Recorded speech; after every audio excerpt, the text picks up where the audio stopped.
Yeah, so let's start here, Derek. We got to put this qualifier out there of that Valencia team was not all that good. Just watching them, Illinois had the huge size, athletic advantage, but there's still a lot to gain. But the competition didn't look as strong in this one.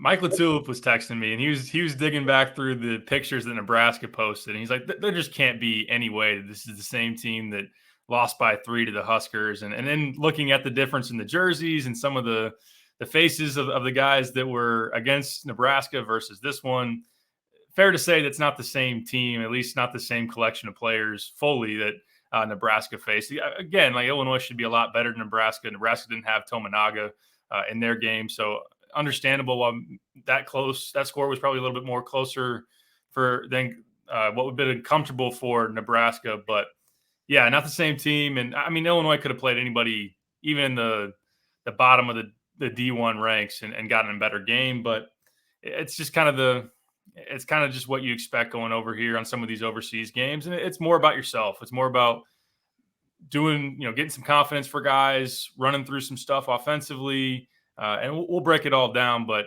it wasn't the best competition. Illinois should have dominated. They did, which was good. And there's a lot of things that we can kind of pinpoint and talk about. Yeah, I want to bring this up first. I have no questions about Terrence Shannon, the player, right? The talent, the athleticism, the drive. What I want to see this year, we've talked about it for a year now, is assertiveness. And boy, do we see assertive Terrence Shannon yesterday. Had 23 points in the first half, got another easy one early in the third quarter. Brett was like, "You're good. You're good." He called him a beluga the day before, and now he's a barracuda. And I love the meme that, of course, Brad Underwood put together himself. They put out there on Twitter, but 25 points on 10 of 14 shooting, made all 3 of his free throws, 2 steals, did that all in 15 minutes, Derek. He's really good. So I don't know if we have a big takeaway there, but I love when Terrence Shannon's assertive, he can be an All-American. Absolutely. And send a thank you card down to those in Orlando who didn't give him that guarantee early second round to make sure that Terrence came back to Illinois for another season. Of course, thank the people that put together the NIL package that made him satisfied and what that looked like coming back to Illinois as well, because it is a guy that was first team All Big Ten last year and should be that again. Zach Edey's going to be hard to top in terms of player of the year in the league, but he can be, when he's at his best, one of the best there is in college basketball. So, I think that, again, the competition is still something that you got to take into account. But for him to dominate and transition the way that he did, I think that this team wants to be able to run more than they did last year, just more consistent in terms of getting up and down the floor. And they were able to play into that. One thing we're going to talk about is just how disruptive Illinois was defensively, really, in both of these games. I know we didn't get to see the Madrid game on Monday, but they had 16 steals in that one, 19 in this. And it lets one of the most, if not the most explosive player in the Big Ten, get out and run and attack the rim, caught a couple of lobs.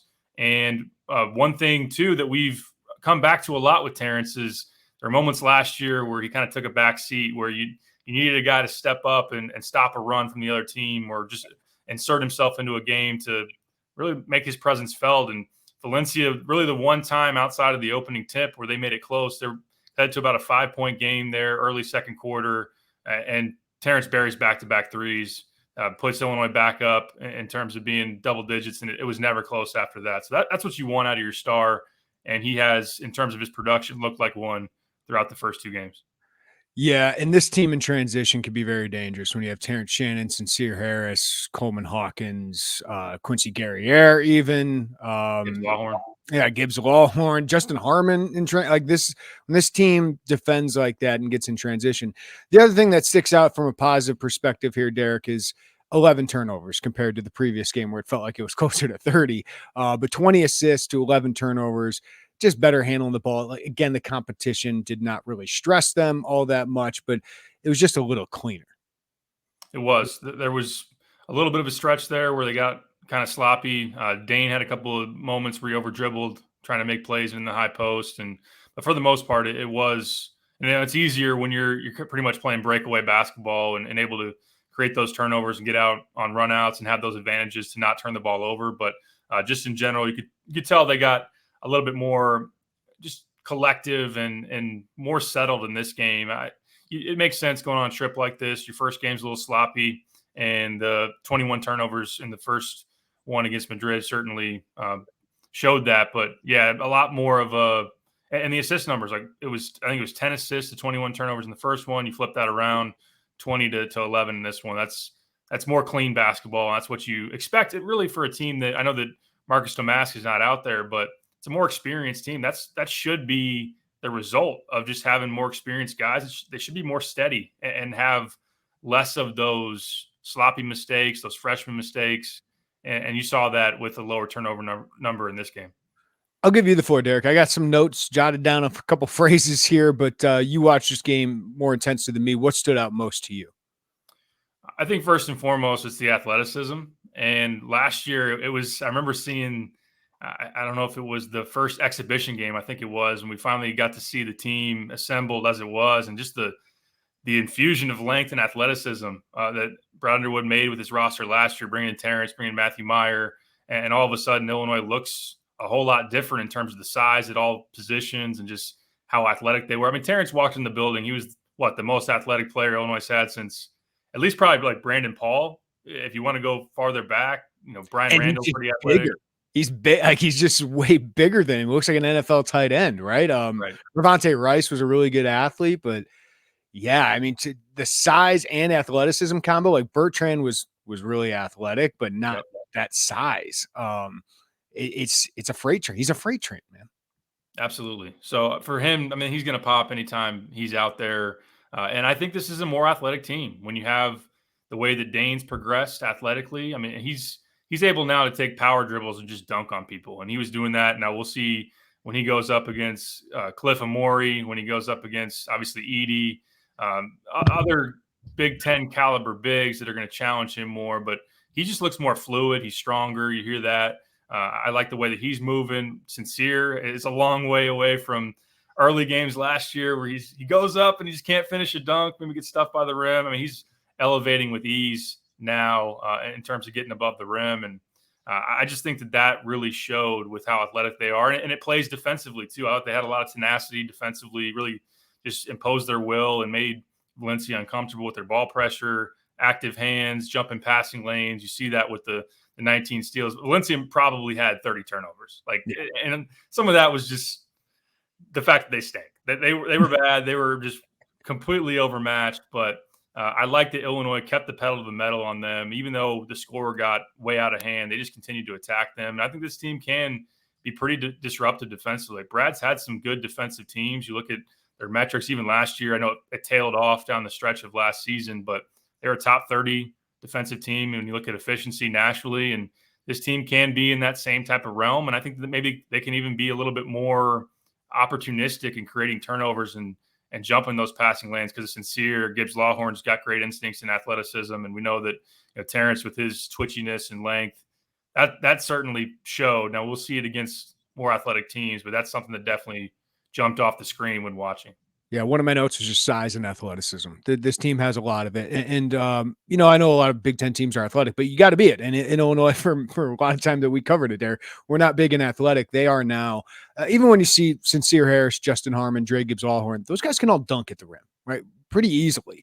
So to have those guys that you hope can finish, I'd like to see Ty Rodgers finish a little bit more with authority at the rim. We'll get into him here in a little bit, but the front court, I think, is a huge strength. Just, I think, I know they're playing Valencia, but they have dominated the glass the last two games, as they should. But this team should be one of the best rebounding teams in the Big Ten, and they should be one of the best defensive teams in the Big Ten, which they're going to get in some rock fights. They're going to get in some Bruce Weber-like clashes this year, Derek, but that means I think they're going to be in a lot of games. They're going to have a chance to win a lot of games because I think their defense has a really high floor. Yeah, I agree. And you can be able to battle some foul trouble down low if you need to, because of the different ways, the depth that you have, different pairings down low, whether you want to play Dane and Coleman together, put Coleman at the 5. And I think that while Coleman doesn't have the traditional physicality of a 5-man in the Big Ten, I think you can put Gary A at the 4 and be someone that can really get after it physically and on the glass, and that helps. And Damas can slide to the 4. Hansberry, I mean, look at him, 8 offensive rebounds yesterday, 13 points. He was productive and one of the standouts of that game. I do think that in talking to Fletch, he talks about transforming his body, and it does show that Hansberry needs to get some more strength. Because on some of his finishes, or at least attempted finishes, you can tell. I mean, he might be rushing things a little bit. I mean, he's a guy that sees competition in front of him, can be an excitable freshman putting on the jersey and playing in game action for the first time with Illinois. Maybe he just gets ahead of himself, but there were times where you could tell finishing wise probably needs some more added strength there. I just think he can be a dirty work big man. It's usually like to have one of those in your rotation or just as an option on a reserve in the front court. And last year they were really, really good 2-point defense without Kofi. I mean, Dane's got that long wingspan. He does need to improve in the drop coverage based on what he showed last year. But Coleman blocking shots, Terrence blocking shots. Wouldn't be surprised if Gibbs Lawhorn's a guy or Sincere's a guy that flies down from the wing and helps side contest at the rim too. So, yeah, defense should be a strength and rebounding too because of the physicality and just the experience. Quincy Guerriere is not going to be a star. He was 1 of 6. I really got frustrated with him finishing the other day, with a lot of Illini players just finishing around the rim, but he's so good on the glass. He's pretty good defensively. He had 2 blocks yesterday. I think he can guard 3s at times, and I think he can guard 5s at times. I think he's going to be a really solid role player for Illinois, and gives you that depth up front that allows you to not have to play Hansberry, Derek. But I do think Hansberry can play. I think he can be. Benjamin Bosmans-Verdonk came in 2 years ago and was a really important role player that could come in and give you minutes when Kofi was out of the game. Like, I think Hansberry can be that 5 to 10 minute a game guy who can do some of those dirty work things you're doing. So to have that on top of, I want to mention Coleman Hawkins was fantastic yesterday. And that's the kind of play you need from Coleman Hawkins. What do you have? 7 points, 9 rebounds, 5 assists, 1 turnover, 1 block, 1 steal. Yeah, that's what I want from Coleman Hawkins, just impacting the game in every way. So you put that with Dane Danger, Ty Rodgers obviously is playing more guard now, but that's a really good front court. You had the shooting with Luke Goody too. Yeah, and that stat line for Coleman, that balance, and then having low turnover number, you'll take that anytime. And he was able to knock down a 3. I know the first game 0 for 4 from deep, and a lot of fans getting antsy about those 3-point numbers. We will dive into those, but Coleman being able to just be that versatile piece in the front court. I can do a lot of different things. Hansberry, a top 50 caliber recruit coming in, and usually those guys are expected to play early on, and he's got a lot of traffic in front of him. And in terms of, I agree, kind of the same role that Bosmans-Verdonk had. Amani's a lot more skilled and talented. Bossman really struggled to finish. I think that Amani, while I said he does need to get stronger, I think he's more offensively talented. I know he is.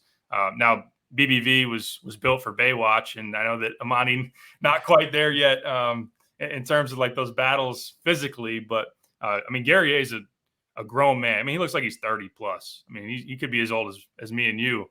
If you want to go back and look at the NIT game against Wisconsin, like he drew a lot of the assignment against Tyler Wall, who's a really well respected player in this league, and he made life difficult just because he's a guy that can hold his ground defensively, can play that 4 against some of those back-to-the-basket guys, can slide into a small ball 5. He did guard some wings against Oregon. Now, some of those quicker twitch can be a problem for him because he's not as rangy as some of those wings out there. I think Damask is another one that probably isn't. That's why you really need Terrence to match some of those real explosive slashing wings. But yeah, in the front court, they got that depth, and rebounding should be a strength, defense, and you certainly like that. We'll get to some of our live YouTube watchers, your questions. You can send those comments in live here on the YouTube channel if you'd like. We'll get to those in a little bit. We'll get to some concerns, which starts with the offensive side of the ball, and point guard, which I think we all expected at this point. But